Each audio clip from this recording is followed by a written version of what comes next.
So welcome to Red Squirrel Awareness Week. This is a time to dedicate ourselves to increasing awareness of and action for UK red squirrels and their conservation. This comes at the start of Global Squirrel Awareness Month, which is actually October, so it starts tomorrow and runs throughout the month. So please look up some of the other amazing squirrels in the world, such as the fantastic flying squirrels. But today we'll be focusing on, and this week we'll be focusing on the UK's amazing red squirrels and looking at the many ways people dedicate their time and energy to understanding and protecting them. Each day this week has a different theme, and today we're looking at ecology and biology. I'm Kay Hall from the UK Squirrel Accord, and with me we have some of the University of Edinburgh's Red Squirrel Research Group. Have Rob Ogden, Director of Conservation Science and Head of Conservation Genetics, Melissa Marr, a core scientist with Animal Functional Genomics, if I can say that properly, and Katie Beckmann, a lecturer in Wildlife Health and Conservation Medicine. Each of our speakers will give presentations on aspects of red squirrel health and genetics, and afterwards there will be a Q&A session. Please do ask any questions using the Q&A section of Zoom, just so it helps me to keep track rather than going back and forth. And then use the chat function to say hello, share comments, and for any general discussions amongst yourselves. And so with that said, I will pass over to Rob.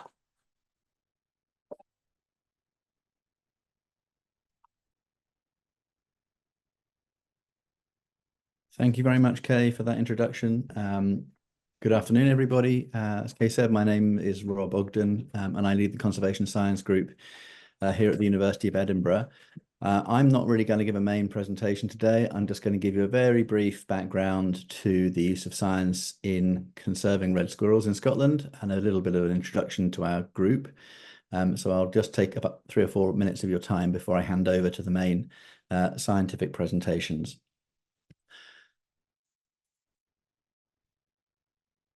Okay, so this is a quick introduction slide and acknowledgement slide. So the University of Edinburgh has a campus just south of the city where the Roslin Institute and the vet school are based. And you can see those pictures of those institutions on the right-hand side here. It's always blue skies and sunny in Edinburgh. So this is a genuine photo. And we have a group that focuses on the application of science to conservation, and we have 2 main disciplines that we are focused on. One is genetics and the use of molecular genetic data to support conservation, and the red box in the top right corner has a photo of Melissa, who will be speaking to you shortly after me. And we also have a group of conservation vets who are focused on wildlife health issues and population health. And the lady in the red square box there is Katie Beckmann, and she'll be speaking to you after Melissa. So our group works a lot in this area of conservation science.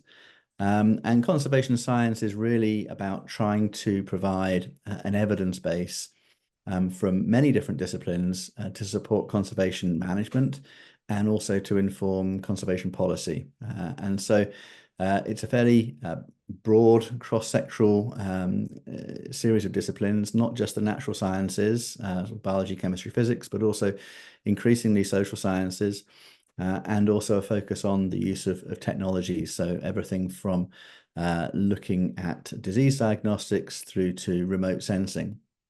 And so we can bring these days lots of different types of science to bear. And what we try to focus on is bridging the gap between academic research and conservation application. So trying to generate and apply as much relevant science as possible. And the questions we try to address are those that are driven by conservation stakeholders. So in the case of red squirrels, there are a series of particular questions and types of evidence that you need to inform red squirrel conservation management. I've been working on red squirrels on and off for the past 20 years or so, worked quite a bit on the red squirrel population in Anglesey in North Wales, and I'm a geneticist by training. So some of the questions relating to population genetics that we can answer with red squirrels, and particularly the ones that we've been addressing in Scotland, are looking at the history of populations. So what squirrels do we have in Scotland and where did they come from? Considering how many populations we might have, looking at population structure. Do we have regional differences? And if so, does that impact on management? Should we manage things accordingly?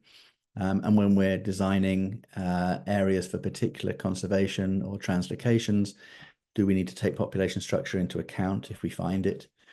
and then looking at genetic diversity. So everything from individual levels of diversity and inbreeding through to population levels of diversity. And again, this kind of information is really useful for informing conservation strategy, not only in Scotland for Scotland's red squirrels, but also for the possibility of future translocations and reintroductions of red squirrels into England.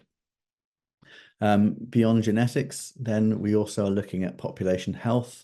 We're very lucky in the UK, certainly in Scotland, to have a very long-term disease surveillance program for red squirrels. So Katie will talk about a little bit about that, but we have access to a long-term record of what diseases have been observed in Scotland and where they're distributed.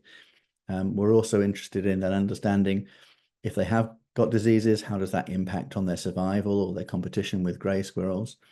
And we can also use processes like disease risk analysis to try and understand how disease may impact populations under future conditions or future scenarios. So if we do a certain type of management or move squirrels from one place to another, or grey squirrels expand in Scotland, can we predict what might happen in terms of disease and risks to red squirrels? And lastly, and this is something down the road a little bit, we're interested in understanding how combining genetics and genomics with population health might tell us a little bit more about how we might be able to improve population health of red squirrels. Can we find red squirrels that are resilient, for example, to certain diseases? Can we make sure that their immune systems are in the best possible condition based on genetic management, for example?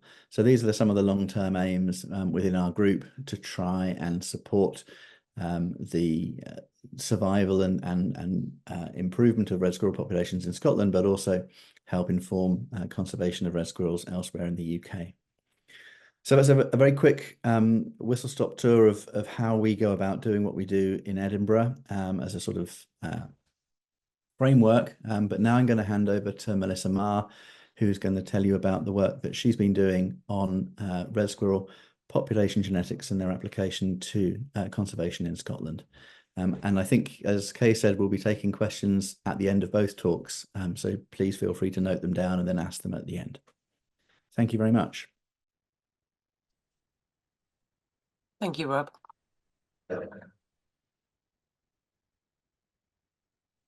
Thanks, Rob, for the introduction. So I'll just share my slides. And hopefully everyone can see those.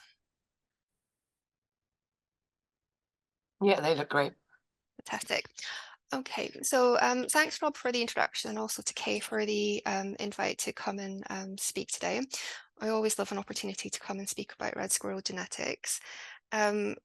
Before I kind of launch into the genomics, which I promise won't get too technical, I just wanted to give a little bit of context to red squirrels, so their current status in Scotland and also a bit of their history. So I think most people watching will be fairly familiar with the current conservation status of red squirrels.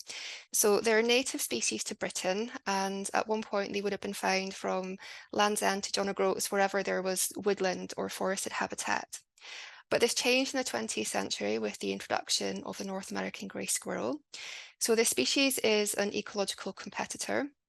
It was introduced into several different locations across the UK throughout the 20th century, and it really has outcompeted red squirrels both ecologically and with disease. So in at least one of these introduction events, grey squirrels introduced a novel virus called squirrelpox virus. So this is a virus that's probably endemic in North American grey squirrel populations because they seem to have some degree of immunity to it.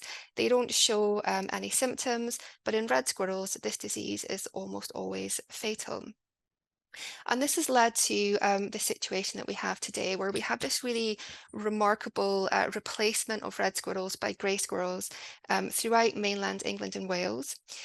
In Scotland, we're considered a red squirrel stronghold, so we have between 100 and 200,000 squirrels remaining here, but we've also experienced a lot of range contractions and population declines, and we also have this belt of grey squirrels throughout the Scottish urban central belt, and this separates all of these populations above and below the central belt.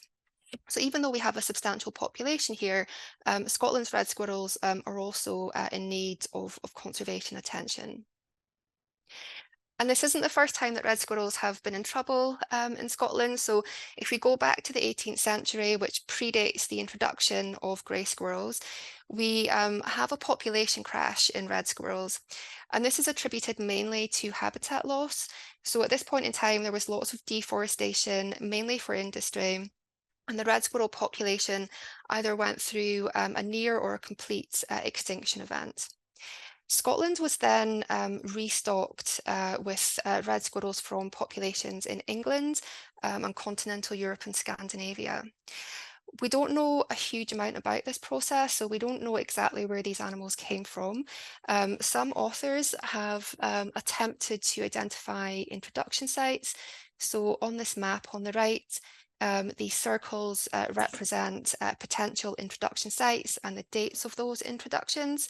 And then these lines coming away from these circles are where the author has guessed that these squirrels have expanded from these introduction sites.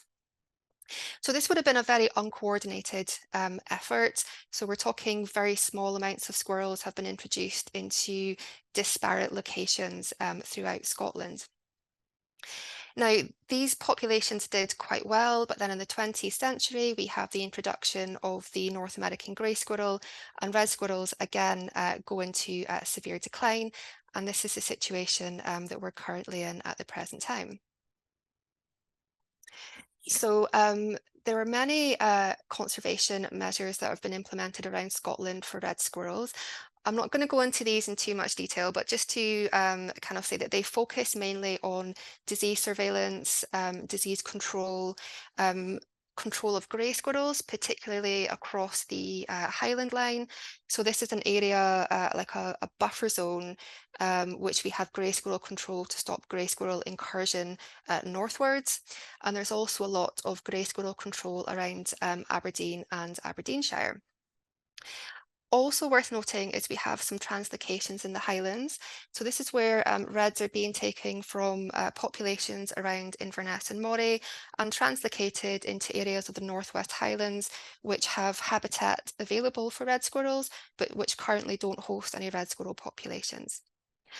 And we also have a lot of habitat management. So these red areas here are designated red squirrel forestry strongholds. So these are like refugia areas which are managed for the promotion of red squirrel populations. However, as a geneticist, I would say that what's really missing from this picture is the availability of genetic information with which to inform conservation management of red squirrels. Now, genetics can be really important in conservation because they help us establish how many populations we may have and how these are distributed. So where they are and whether they are isolated from one another or whether they're connected and they have gene flow. And connected to gene flow is also genetic diversity. So diversity is a very important concept in conservation. So I think everyone will be familiar with how, for example, antimicrobial resistance emerges. So if you have, say, a population of bacteria and you expose that bacteria to an antibiotic, some of that or most of that population will die off, but at least some of those individuals may have the genetic ability to cope with that antibiotic or to resist it. And those individuals will survive and proliferate. And the same basic premise applies to wild populations. So if you have lots and lots of genetic diversity in a population, if there is a sudden change in the environment, so if a disease emerges such as squirrel pox virus or the climate changes suddenly, if you have diversity, at least some of those individuals in the population may be able to cope with those changes. And that's why we like to see high levels of genetic diversity in threatened and endangered species. Now, I won't go into too much of the technicality about how we analyze the genetics, but basically what we do is we just look for differences in the genetic code of different individuals. So for example, if this is squirrel 1 and this is squirrel 2, and this is their DNA, so their genetic code, we can see that these individuals differ from one another at this base here, where individual 1 has an A and individual 2 has a G. And that basically underpins all of the types of analysis we do. We're just looking for differences in the genetic code of different animals. Now, for our recent big study we did on red squirrel genomics in Scotland, I used the frozen red squirrel tissue collection carcass collection that we have here at the University of Edinburgh. So none of the animals that we use in our studies have been harmed in any way for our research.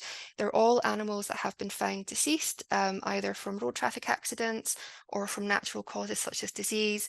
They're then sent to us where we perform a post-mortem, and then we keep the carcass for further research.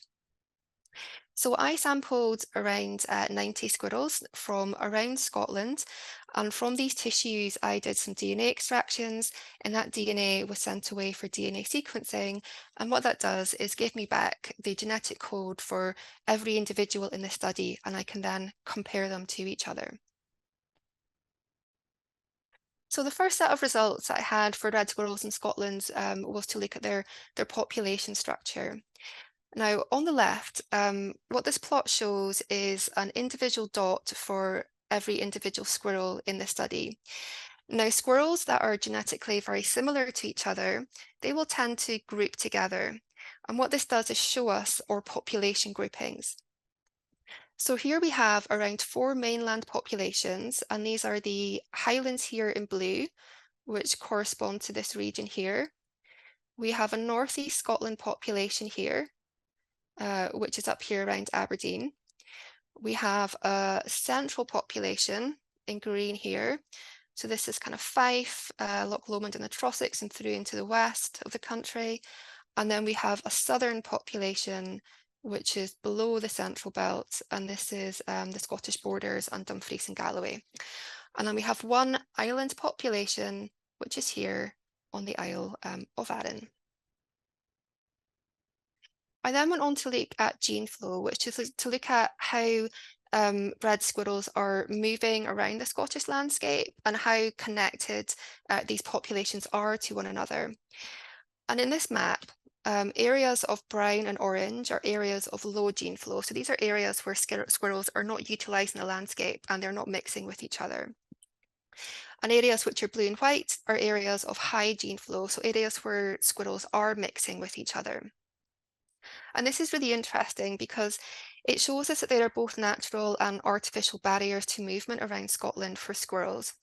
So this region here is a high altitude region across the Cairngorms.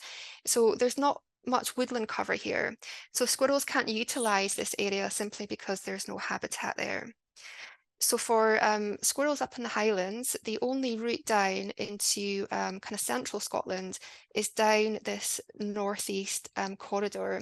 So this northeast area is really important for population connectivity in Scotland. We also see a barrier to movement across the Scottish central belt. So this is an area of high urban and development, and we also have a really high density grey squirrel population here too. And this kind of cuts off all of the populations here with all of the populations south of the central belt. We also looked at genetic diversity, and this was one of the most striking and also alarming results that we had in this study. So this shows genetic diversity from low to high. And these are different species for which genetic diversity has been reported in the scientific literature.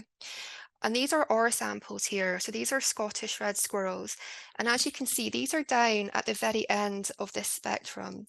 So the red squirrels that we have in Scotland have some of the lowest genetic diversity that's been reported for any species on the globe. And this is potentially a real problem for red squirrels. And one potential explanation for this low diversity can be seen if we look at their population history. So this plot looks a little bit complicated, but on this axis is population size, and this is generations back in time.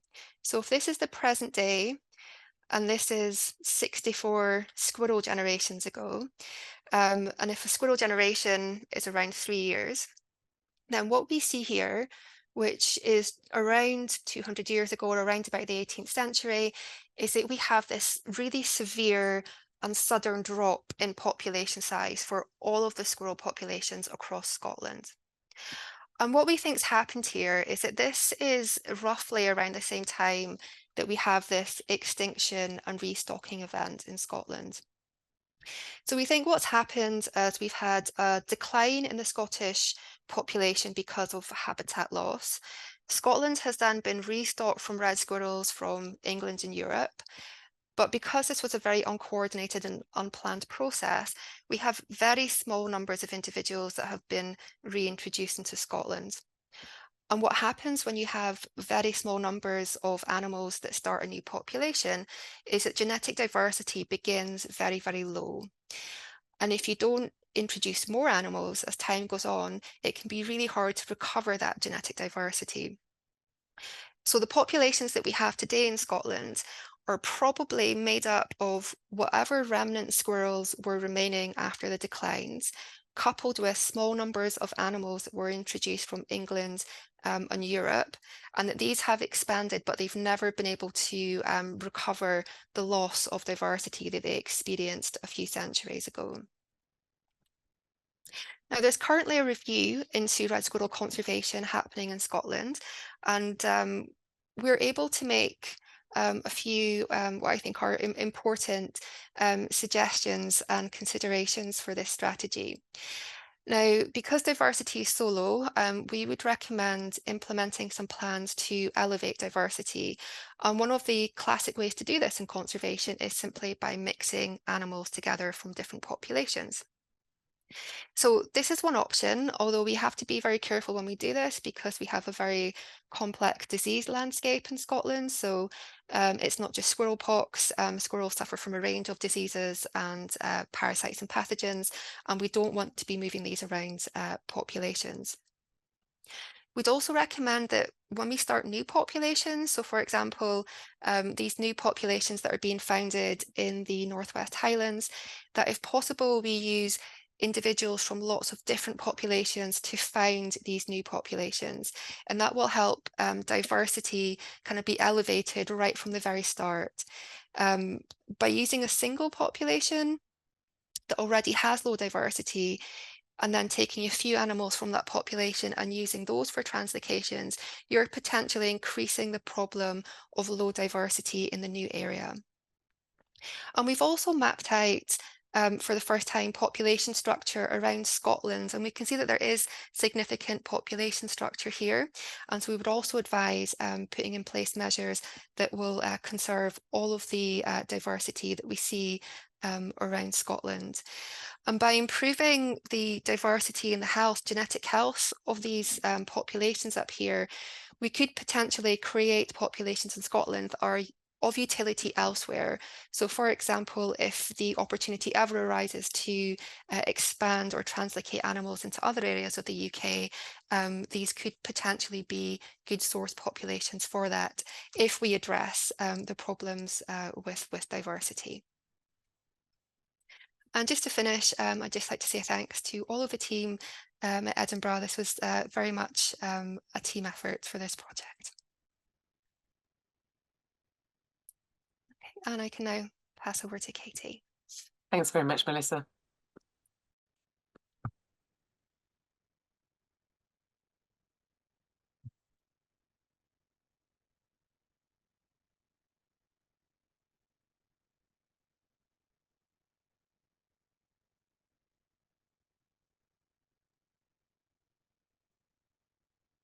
Great. So Melissa's given you a really excellent kind of introduction to some of the genetic kind of considerations with red squirrels. And she's also kind of touched on health and disease issues in squirrels as well. So as Kay said, my name's Katie Beckmann. I'm a lecturer in wildlife health and conservation medicine at the University of Edinburgh. And I'm just going to go into a little bit more detail about health and disease in squirrels. And how these issues are linked to other factors. So before I go any further, I really need to acknowledge my colleagues at the Royal Dick School of Veterinary Studies at the University of Edinburgh. who've led or at least been very heavily involved in much of the work I'm going to touch on in this presentation. So Professor Elspeth Milne and Professor Anna Meredith established our red squirrel disease surveillance project at the school a couple of decades ago. And Liam Wilson, who's a veterinary pathologist, now leads on conducting the red squirrel post-mortem examinations for the project. So what do we mean by health? So health can be defined in a number of different ways. We can talk about health of an individual or of a population of squirrels. And if we're thinking about health at a population level, then we can think of it as the physical, physiological, behavioral, and social well-being of those wild living animals, or squirrels in this case. So it's important to kind of define what we mean by health and what we're kind of aiming for when we're talking about wanting a healthy squirrel population. And disease really means any impairment that interferes with performance of an individual's normal functions. So that can be non-infectious disease, things like toxicity or kind of injury caused by people, kind of accidental injury, or kind of malnutrition. But in this case and in this presentation, I'm going to focus on infectious diseases and just talk a little bit more about a couple of very prominent examples of infectious disease in squirrels. But it's also important just to recognise that disease comes about through a really complex interaction between not just the pathogen or infectious agent, but also the host animal. So factors to do with the host, such as its genetics, as Melissa has been talking about, but also the environment. So that, you know, various factors to do with the environment, you know, the habitat type, other populations, other species that are present in that environment. All of those factors kind of work together to determine or underlie whether disease will occur or not as a result of an infection being present in a population. And why is disease important in squirrels? Was, as we've heard, so it can be important to their conservation status, and squirrel pox is a very prominent example of that. It's also clearly important in terms of the welfare of individual squirrels.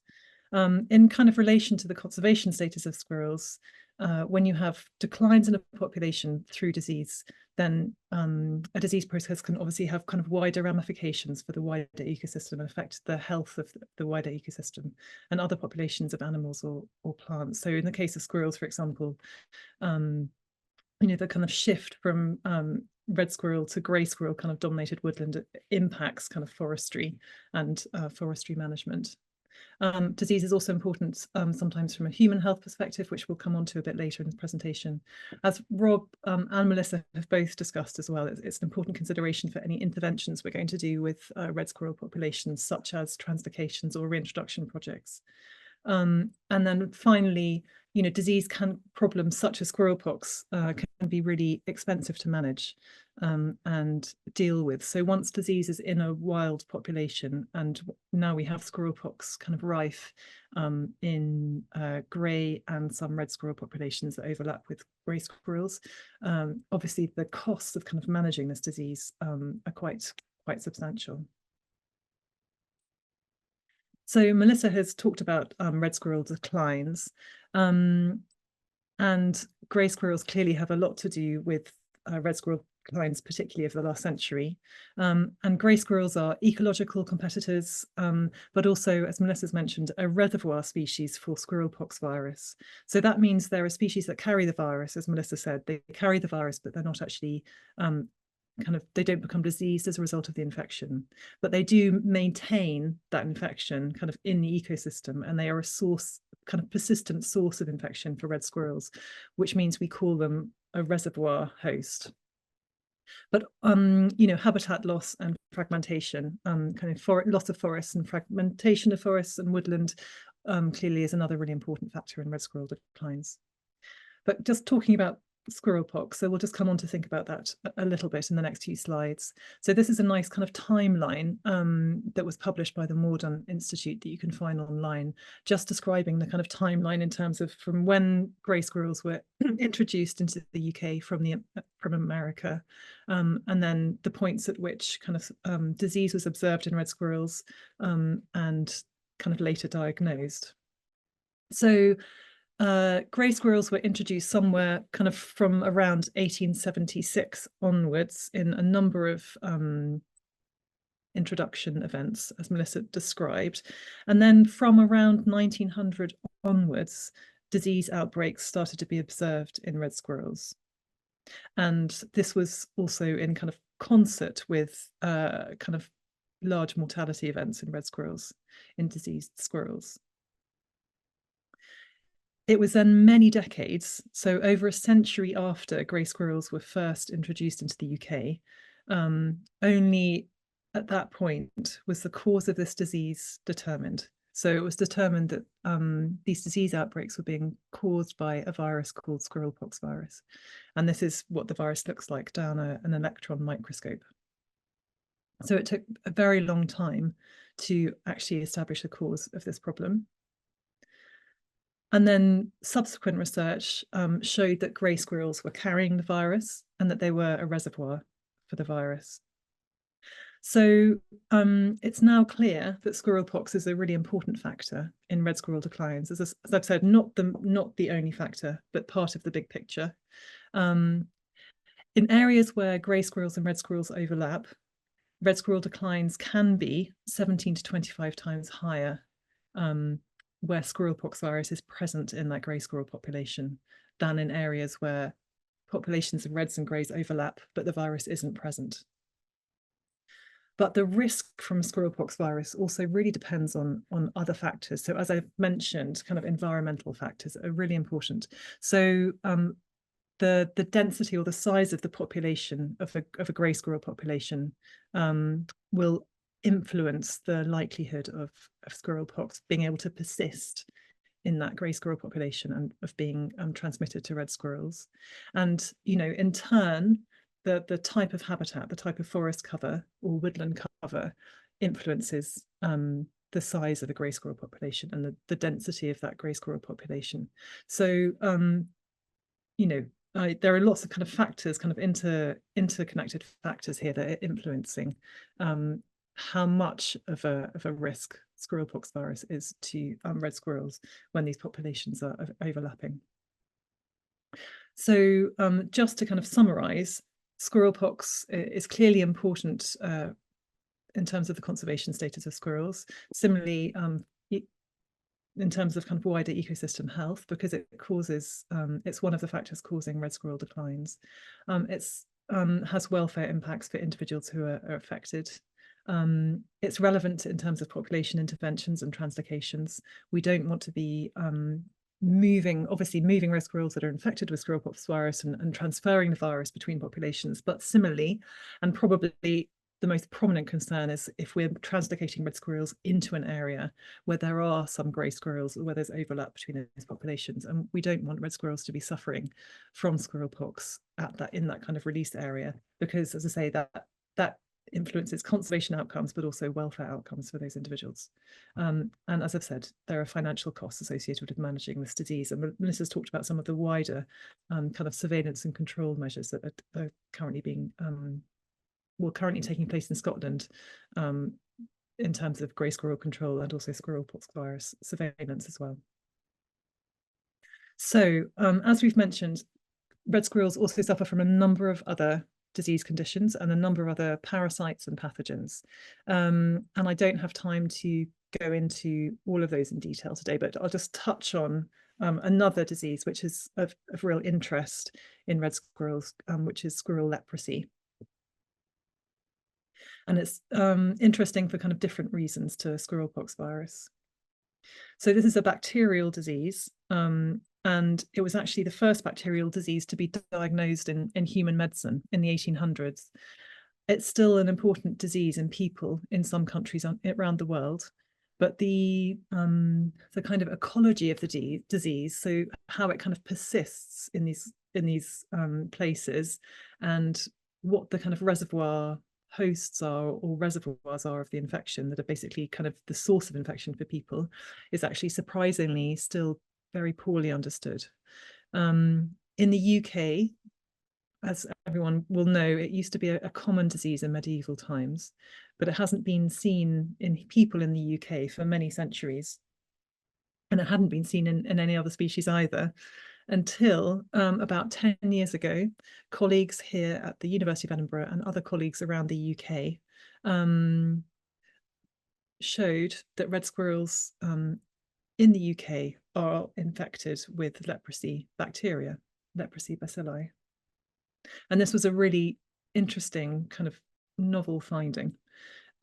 And since then, we've done a bit of further research on this, and we've shown that red squirrels around Scotland and Northern England are still being infected with these leprosy bacilli. So it's still kind of reasonably common within the red squirrel population.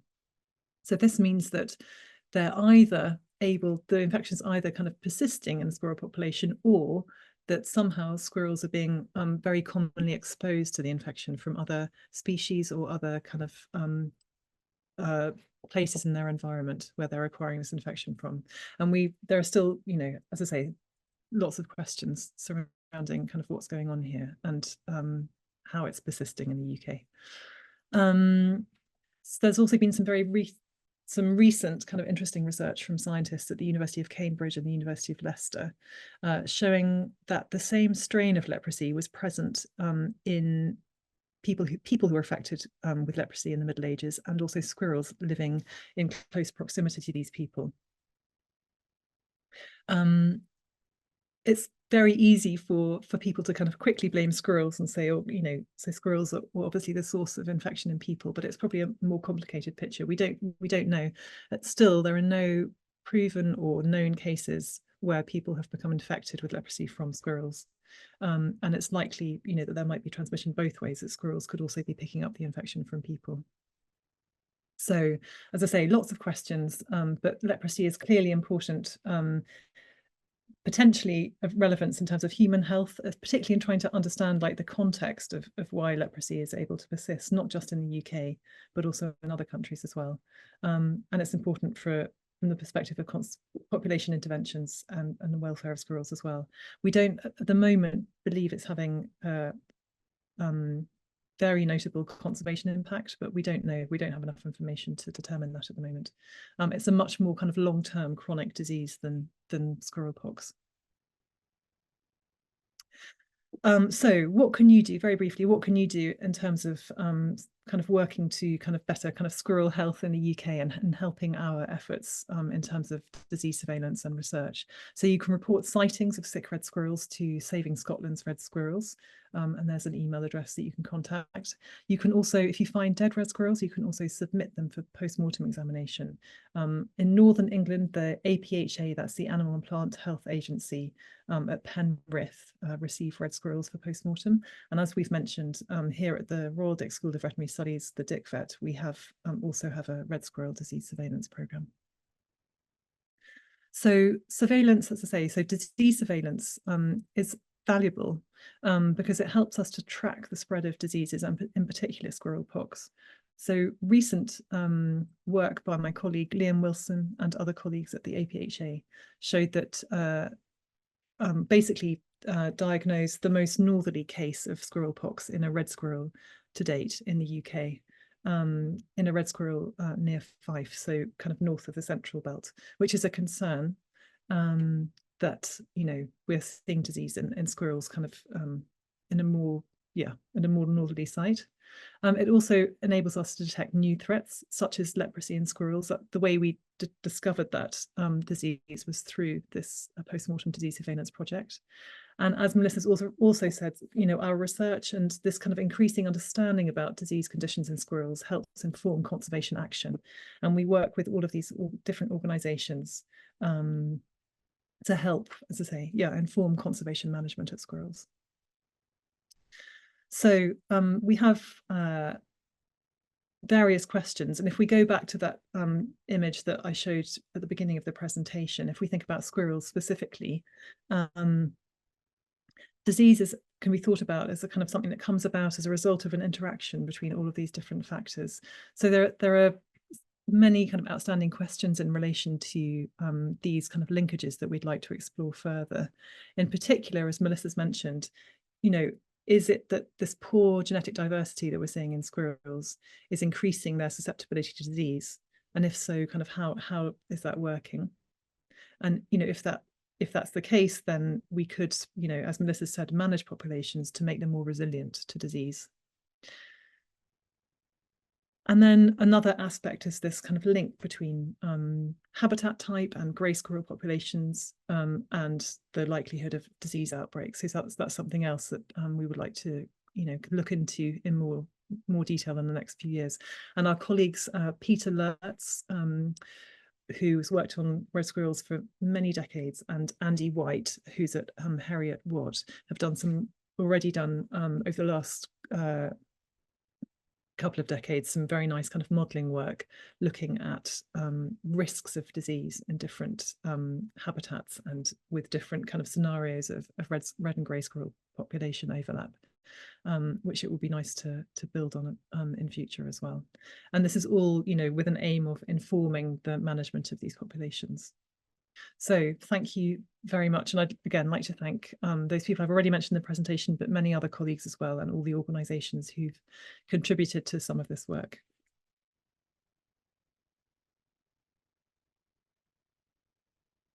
Excellent. Thank you very much, everyone. And I just want to, sorry, clicking too many things now.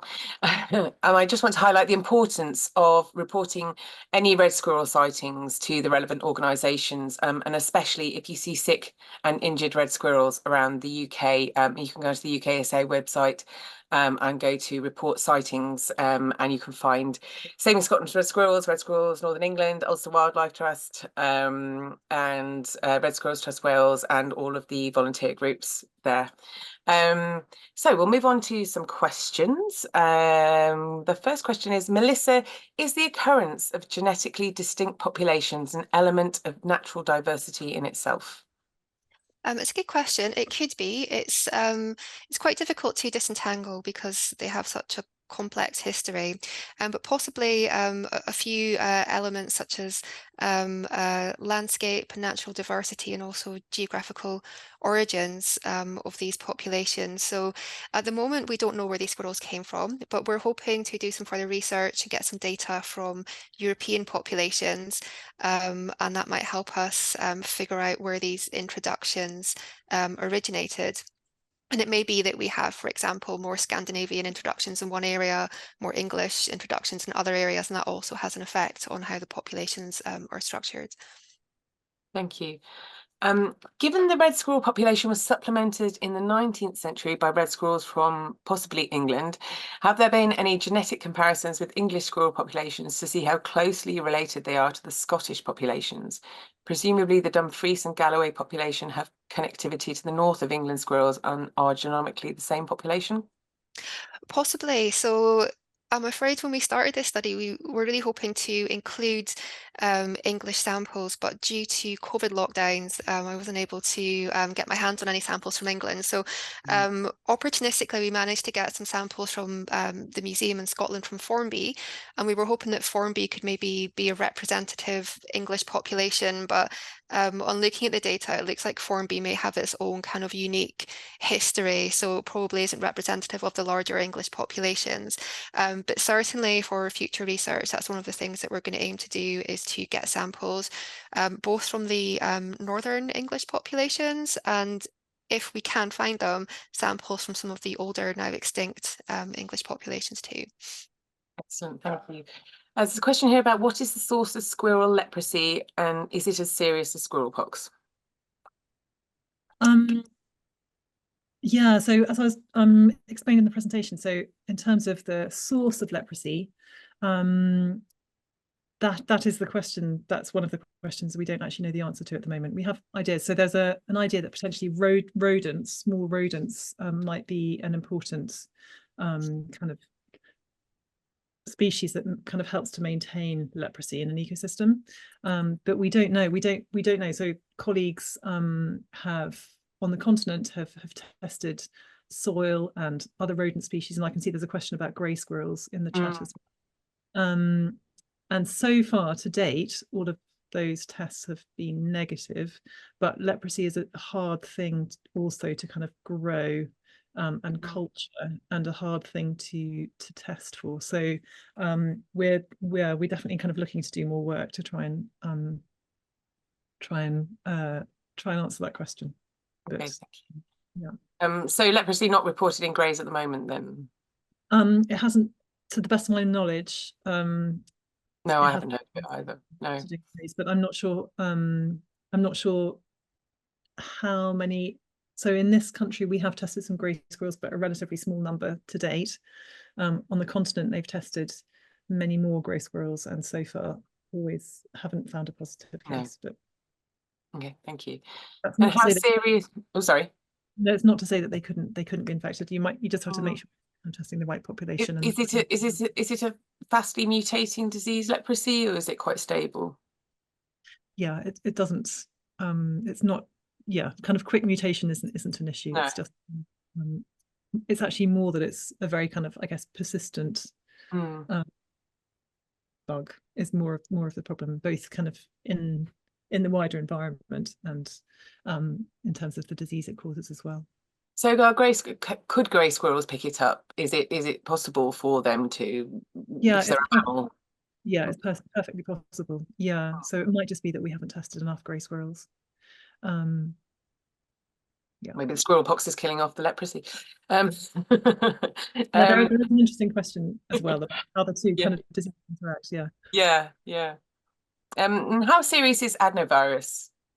Yeah, that's a good question. So I didn't have time to talk about adenovirus, but so adenovirus kind of causes kind of gastrointestinal disease in squirrels, and it has definitely been shown to kind of cause disease and also potentially cause mortality in squirrels as well.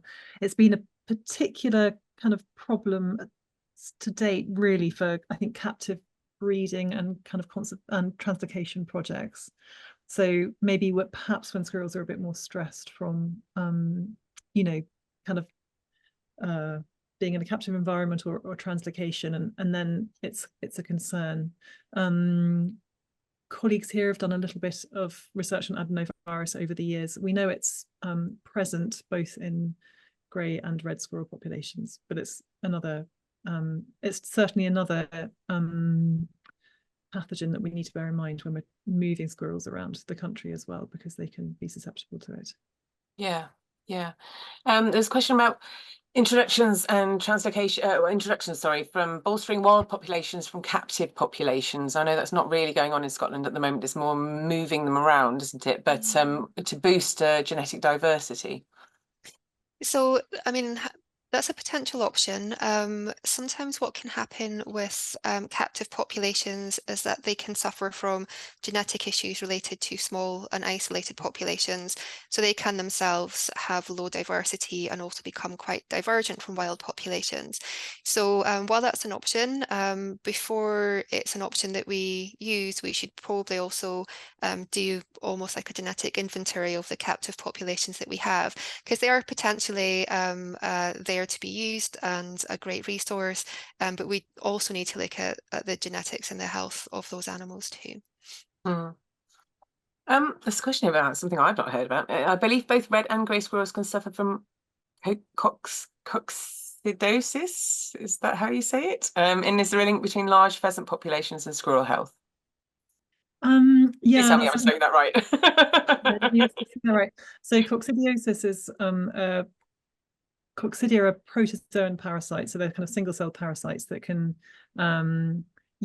cause disease in a wide range of species. They tend to be very host specific, so the kind of species of coccidia that squirrels have will be very different to the species of coccidia that pheasants have, so there's unlikely to be a link there, I think. Okay, and is there any advice on hand feeding of red squirrels and disease transmission from human to squirrel? So as I mentioned, obviously leprosy is one consideration, but there are a lot of other infections. For example, I guess salmonella, staphylococcal infections, a lot of infections that would be like kind of what we call kind of commensal infections for people or squirrels that could be transferred either way. So I would kind of advise to just kind of take sensible, hygiene precautions. So make sure if you're feeding squirrels by hand, ideally, I guess you wouldn't be hand feeding them, but I know there might be reasons why you do, but make sure you've washed your hands very well before you do that, and wash your hands afterwards, and especially before you kind of eat a meal or anything like that. And any feeding dishes and feeders should be kind of kept clean. And squirrel feeders also, it's important to try and keep them clean, kind of in terms of general maintenance, also from the point of view of disease transfer between squirrels as well when they're coming to feeders. So if you've got a squirrel in your garden that looks a bit sick, and you're providing food, it would be best to at that point remove that food from your garden, and kind of reintroduce it slowly, but also make sure that you're routinely disinfecting feeders or kind of feeding dishes every time you're kind of refilling them. Yeah, I hadn't quite realised quite recently that historically people used to keep red squirrels as pets. And then there was the question about whether we passed leprosy to them or they passed leprosy to us, or it came from somewhere else and we just passed it around.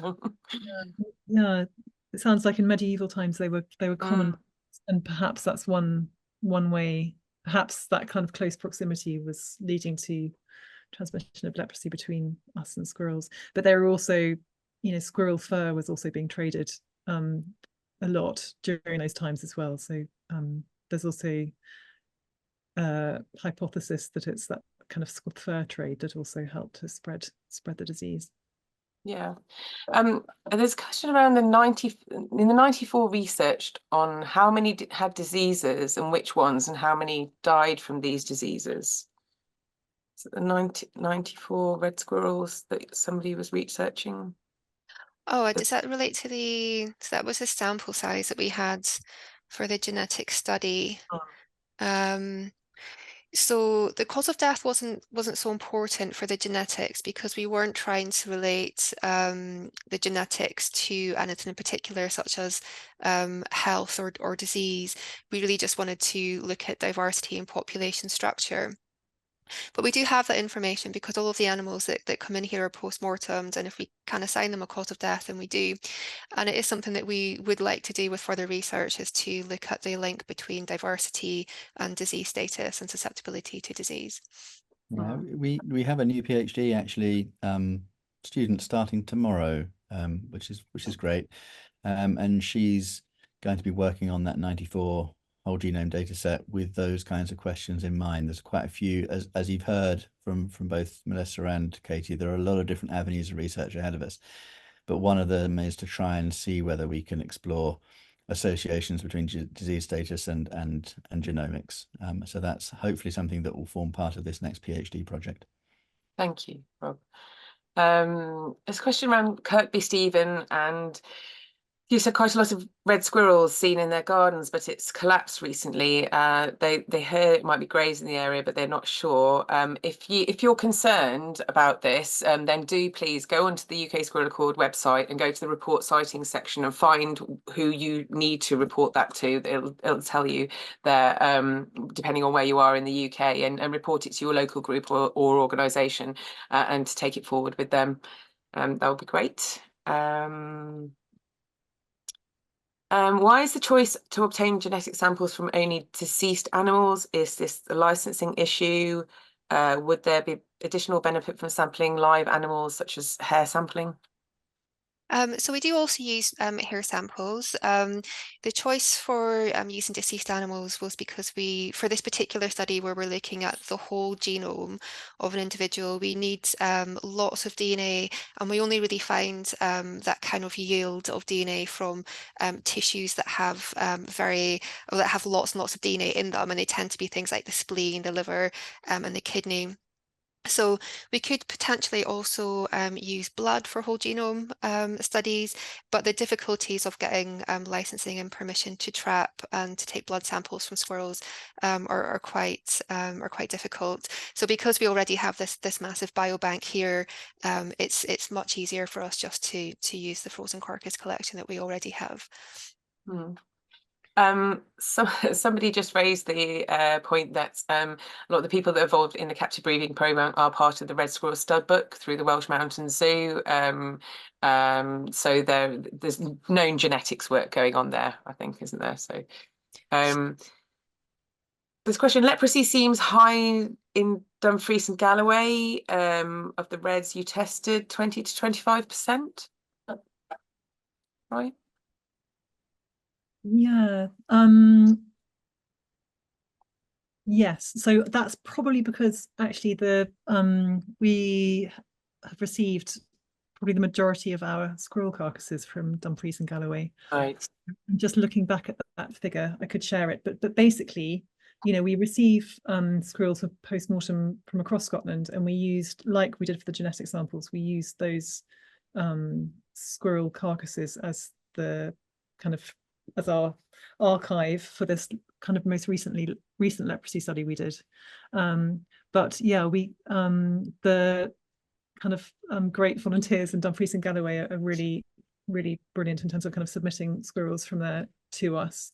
So we have the largest proportion received from there. So yes, overall, it's a bit complex. So we looked at antibodies, which are you know, kind of evidence of exposure, and kind of usually evidence of kind of prior infection, not necessarily kind of current infection. But in leprosy, because it's a persistent infection, it kind of just stays in the animal life. Antibodies are also quite a good indicator of you know, current infection with leprosy. And we also did PCR, which is actually looking for the kind of bug itself, looking for the bacteria itself. And with the antibody screening, yeah, we had quite a high prevalence. It was, as you say, it was kind of just under 25% of squirrels tested positive, and squirrels, particularly as you might expect, older squirrels had the highest prevalence, and young squirrels, we didn't find any leprosy in kind of the youngest kind of neonatal animals. So it seems they're kind of acquiring it as they get older. Yeah. Thank you. Oh, sorry. Sorry, I also saw there was a question about Brownsea Island. Yes. So yeah, so the Brownsea Island seems to, for whatever reason, be you know, leprosy seems to be really common in red squirrels on Brownsea, and that's actually the population that kind of was one of the populations that flagged this as being an issue, you know, 10 years ago. And that's Is that the small population size? Well, I think it's the high density of red squirrels on the island seems to be a factor. Yeah, they just seem to be, you know, a very high population density compared to other places in the UK. Yeah, it's not very big. No. So colleagues, so there was we had a colleague called Anna Katerina Schilling who did her PhD largely focused on red squirrels. She did her PhD about squirrel leprosy, largely focused on the population on Brownsea, and some really nice research using that population and working with the wardens there. Great. And other than disease, what other negative effects do we observe in red squirrel populations with limited genetic diversity? So genetic diversity low genetic diversity can cause lots of problems. So we can, and probably one of the things we will look at with this new PhD student, is to look at the effects that low diversity have had in red squirrels over the longer term. So for disease, we can look at areas of the genome that are important for resistance and susceptibility to disease, and look at how genetic diversity affects that. But out width of disease, low diversity has been associated with a range of other fitness consequences. So I think disease with red squirrels is probably one of the main things that we'd want to establish a link with in terms of low diversity. The populations, when red squirrels have abundant habitat and they're not repressed from grey squirrels, they do tend to expand their populations, which is not really what we would expect with low diversity. So that's also something that we'd need to look into. But if there were, for example, other emerging pathogens that came up in the future, low diversity would also be a potential issue there. I don't know, Rob, do you think anything else you want to throw in there? I mean, I think in terms of the question, what do we observe? I think the short answer to that is that we don't currently observe anything that we can directly attribute, because we don't really have I think, detailed enough studies of wild populations to be able to identify issues. As Melissa says, overall loss of fitness. So we would normally, other than disease susceptibility, we'd associate that with reproductive success. So slightly slower population expansion rates. But we really need very, very detailed studies of wild populations, and preferably wild populations with and without lack of diversity. So maybe comparing a typical population in continental Europe, if they're more diverse, with a typical population in Scotland, and to start to chip away at what the current implications or impacts of low diversity might be. So at the moment, most of what we're going on is theoretical. It's what we know happens generally when you don't have much diversity, but it's not something we've observed directly in red squirrels yet. And a lot of this is quite tricky. We have to base much of our advice on risk and on probability of risk, rather than, if you don't have diversity, this will definitely happen. That's much more unusual to ever demonstrate in wild populations. So we haven't observed anything yet, but we do know what the risks are. And as Melissa says, it's something, particularly with disease, it's slightly more easy to look at, because the impact, or it's much more observable characteristic rather than variation in things like reproductive success. But we are keen to look at this in more detail, and maybe compare it in more detail with populations on the continent that may not be suffering from this lack of diversity. There's also, because we have post-mortem information for all of these squirrels, we could also start to relate levels of genetic diversity to things like body size, body condition, parasitic loads, all of those types of factors, which we still are yet to explore. Thank you, Melissa. There's been a couple of questions around the squirrel pox vaccine.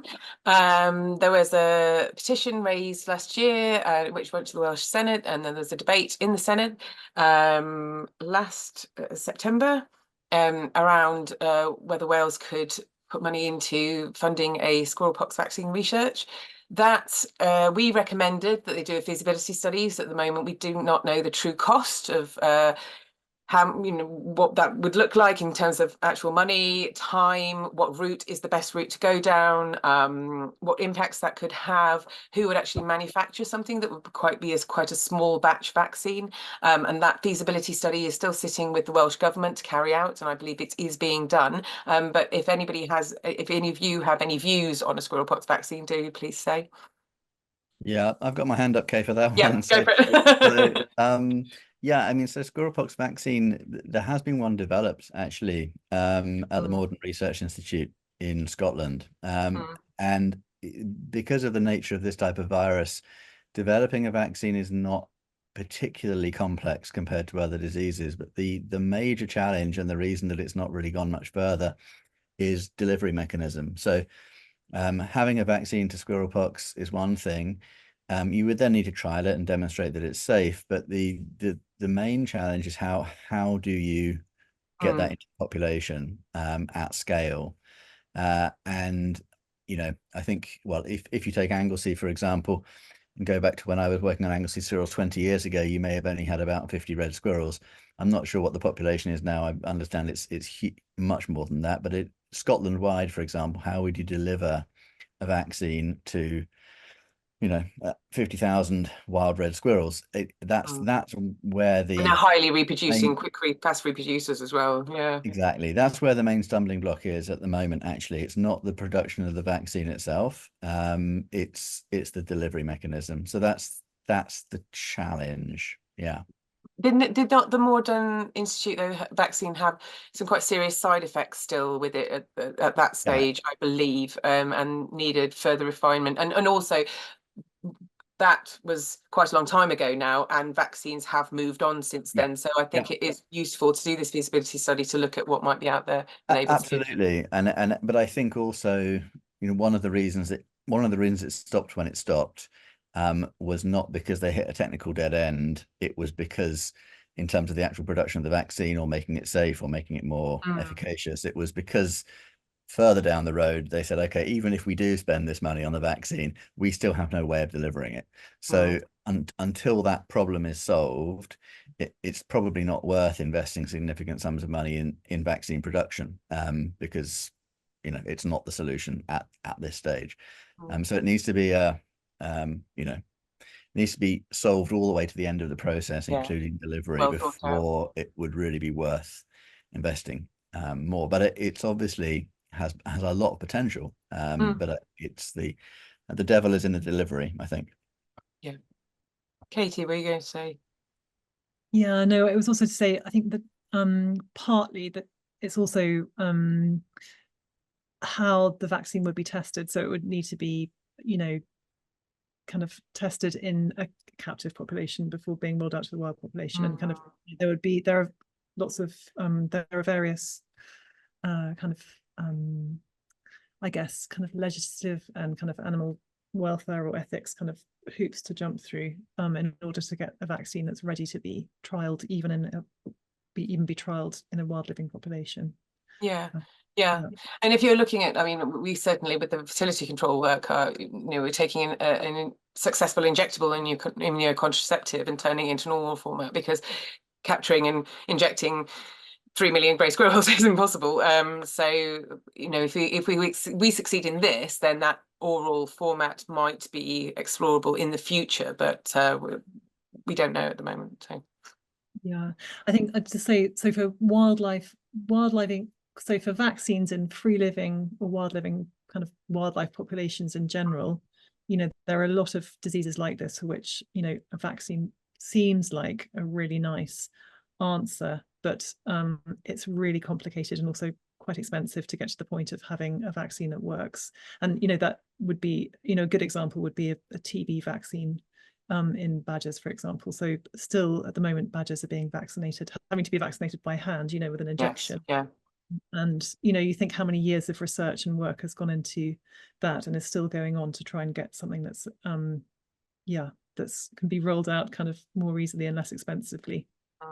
And perhaps with more collaborative landscape scale grey squirrel management, we can actually keep pushing the borders back and save the red squirrel in the longer term, because disease is one thing, but the competition will still see them off.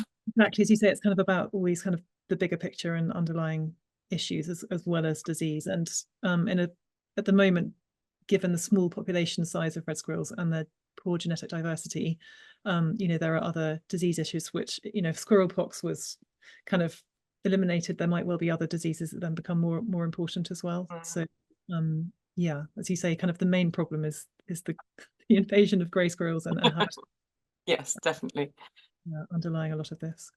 Well, I know we've run slightly over time, but that was a really interesting discussion. Thank you, everyone, and thank you for all your presentations. That's fantastic. The recording of this webinar will be available, made available on the UK Squirrel Accord YouTube channel. Somebody was asking about presentations. Maybe we can have that discussion. But if not, the YouTube channel will have the recording, so you can always rewatch those. So are there any final thoughts from any of you that you just want to say anything finally? No, good, excellent. Thank you very much.